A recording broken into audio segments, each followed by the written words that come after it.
அருமையான சகோதர சகோதரிகளே, மனிதனுடைய சரீரத்திலே அழுக்கு இருந்தால் தண்ணீரினால் கழுவி குளித்தால் என்று சொன்னால் அது சுத்தமாய் கொண்டிருக்கிறது. ஆனால் மனுஷனுடைய உள்ளான ஆவி ஆத்மா சரீரத்திலே அமேன் அழுக்கானது காணப்பட்டால் அதை எப்படி சுத்தப்படுத்த முடியும்?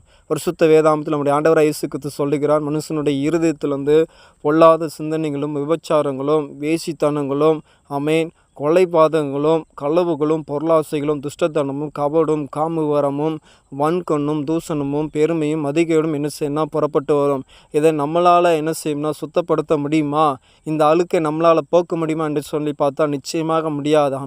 நம்முடைய ஆண்டவராக இயேசு கிறிஸ்துவுக்கு நம்முடைய இருதயத்தில் இடம் கொடுக்கும்போது இந்த அழுக்கான இந்த கந்தையை என்ன செய்வார்னா மாற்றி நமக்கு புத்தாடையை கொடுத்து, அதாவது ரட்சிப்பு என்னும் வஸ்திரத்தை கொடுத்து அவர் பிள்ளையாக மாற்றும்போது நமக்கு ஒரு சந்தோஷம், நமக்கு ஒரு நிம்மதியை ஆண்டவராக இயேசு கிறிஸ்து தர ஆயத்தமாக இருக்கிறார். பெற்றுக்கொள்ள நாம் ஆயத்த